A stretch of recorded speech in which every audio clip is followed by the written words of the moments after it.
하루가 멀다 하고 들려오는 흉흉한 범죄 소식에 시민들 불안감이 커지고 있습니다.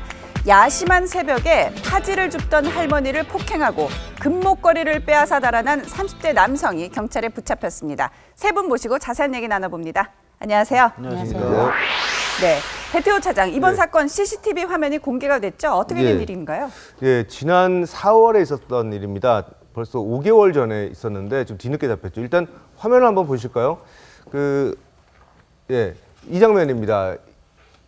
예, 이렇게 걸어가다가 이 할머니 이 파지를 줍고 할머니가 이제 파지를 이렇게 줍고 있는데 갑자기 달라들어서 이렇게 목덜미를 잡는 것처럼 행동을 하죠. 근데 저게 목덜미를 잡는 게 아니라 그 목에 있던 목걸이를 빼앗는 겁니다. 저렇게 할머니한테 갑자기 접근을 해서 그 목걸이를 빼앗아 달아나는 장면입니다. 이렇게 아무도 새벽 시간대였기 때문에 혼자 일하던 할머니는 뭐 저항할 틈도 없고 소리를 한번 질러볼 틈도 없이 그냥 목걸이를 빼앗겼습니다. 근데 범인을 잡고 보니까 이 사람은 지난 7월에도 동대문구의 한 시장 근처에서 새벽에 한 2시쯤에 길에서 통화를 하고 있던 한 여성의 머리를 발로 차서 쓰러뜨리고 가방과 현금을 빼앗아서 달아난 그런 범행도 드러났습니다. 아니, 지금 저렇게 여성의 머리를 가격을 하고 있네요. 네.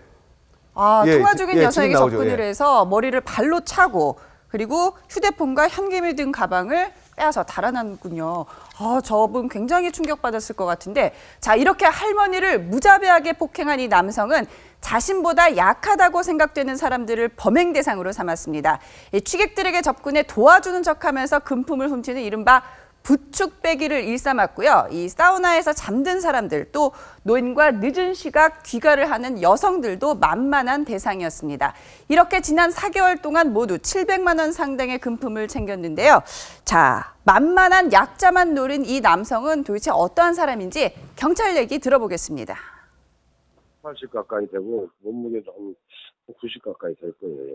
늦은 시간에 혼자 다니는 여성들 상대로 또 술 취한 취객들을 상대로 이제 금품 훔치고 저항을 못하지. 70 넘었는데 저항을 한다고 해봐야 뭐 젊은 놈 등치도 큰 놈이 막 그러니까 젊어서부터 그런 범행을 하는 애예요. 얘는. 잡히질 않아서 그렇지 CCTV가 나오지 않으면 자기 범행을 시인을 안 해요. 전에도 막 몇 번 잡혔는데 이번에는 많고 상습이고 그래가지고 강도도 있고 그래서 구속이 된 거예요. 네, CCTV에서도 보시다시피 굉장히 체격이 좋은 사람입니다. 경찰 얘기를 들어보니까 키가 180cm에 가깝고 몸무게도 90kg. 그러니까 정말 운동선수 같은 그런 체격 같아요. 저런 사람들이 만약에 공사장 가서 일했으면 얼마나 힘을 잘 쓴다고 또 칭찬받지 않았겠습니까? 그런데 왜 저런 짓을 했어요?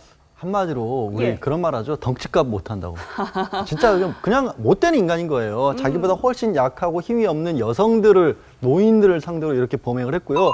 그렇게 번 한 700만 원 가량도 뭐 본인이 뭐 사우나, 여관 같은 데 돌아다니면서 생활비 쓴다고 그렇게 쓴 건데 심지어는 신용카드 거 빼앗은 거 가지고는 담배를 200만 원씩 사서 담배요? 아는 사람한테 선물처럼 나눠주기도 하고 자기도 피고 그것도 팔아서 또 그거 가지고 이제 뭐 숙식회계라고 그랬던 모양입니다. 네, 이호선 교수님.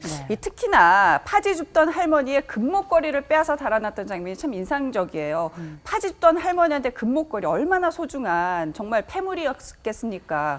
어떻게 이런 거를 훔쳐가죠? 이분에게는 아마 이게 전 재산이었을 가능성이 대단히 높고요. 특별히 어르신들에게 금목걸이는 어떤 의미냐면 정말 급할 시점에 융통해서 쓸 수 있는 유일한 재산. 그게 바로 이 금목걸이라고 할 수 있는데 이번에 이 사건의 피의자로 알려진 유 씨 같은 경우에는 이렇게 여성들을 폭행하고 더군다나 노약자, 특별히 할머니들에게 이렇게 폭행을 가하면서 훔친 금목걸이나 아니면 휴대전화를 하나당 한 10만 원에서 20만 원 이 정도를 받고 중고상에 되팔았다 그래요. 참 몹쓸린 사람이죠. 네, 저 30대 중반의 청년이라고 불러도 될 나이인데, 자, 저 청년 물론 잘못했습니다만 또 한 가지 드는 생각이에요. 저 할머니 분들이 좀 안전하게 대낮에 파지를 주우시지 왜 저렇게 새벽 시간에 나오셨을까 싶기도 해요. 대낮에는 제가 이제 파지 줍는 어르신을 쫓아다니면서 하루 종일 쫓아다닌 적이 있었는데요. 하루 종일 번 돈이 4,100원이었습니다. 하루 종일. 근데 이분들이 낮에는 나올 이유가 없는 것이 낮에는 파지가 없어요. 파지는 아예 새벽 시간이나 거의 대부분 밤 늦어서 업소의 영업이 끝난 시점. 그 시점에 뭐 편의점이라든지 병원이라든지 뭐 학원이라든지 아니면 마트라든지 이런 곳에 주로 가는데 그나마 이제 마트 같은 경우에는 아예 차떼기를 와가지고 실어가는 그쪽이 따로 있기 때문에 거기는 못 가고 주로 편의점, 뭐 학원, 뒷골목, 작은 상점 이런 데서 나오는 박스들을 주로 줍는데 그 늦은 시간대가 아니면 사실은 그 박스를 차지할 수 없을 만큼 이 경쟁도 워낙에 치열합니다. 그렇군요. 어르신들의 생계가 어렵고 그중에서는 특별히 기초생활수급 상태에 있는 분들도 굉장히 많기 때문에 이런 상황을 알고 또 생활 어려움뿐만 아니라 고령이거나 아니면 힘이 약하다는 걸 알고 접근했기 때문에 더 괘씸한 거죠. 그렇죠. 아니 양지열 변호사님, 그러니까요. 저 남성은 자기처럼 체격 좋은 성인 남성을 범행 대상으로 삼은 게 아니라 할머니, 여성, 취객 이렇게 정말 딱 보기에도 힘없어 보이는 만만한 약자들만 골랐어요. 이 부분 좀 정말 괘씸하잖아요. 괘씸하죠. 아마 판사도 똑같이 생각을 할 겁니다. 판사님도 물론 사람인데. 그거 당연하죠. 뭐 법정에 뭐 약한 사람 괴롭히면 더 가중 처벌한다고는 돼 있지는 않지만 판사에게 주어진 재량권이라는 게 있잖아요. 뭐 같은 범죄라서 5년에서 7년 이런 식으로 돼 있단 말이에요. 그때 판사가 주어질 수 있는 가장 높게 주겠죠. 저런 짓을 하면. 그렇군요.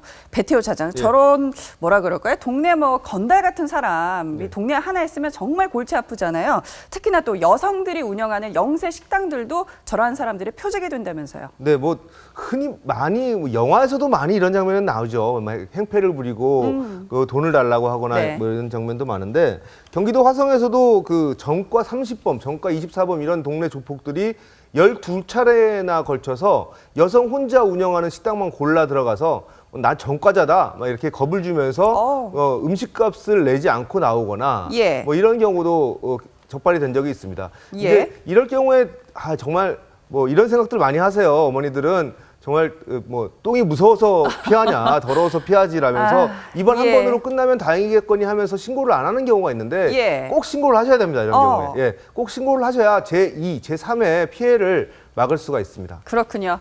힘없는 시민들이 정말 발 뻗고 살 수 있는 민생치 한 문제가 시급해 보입니다.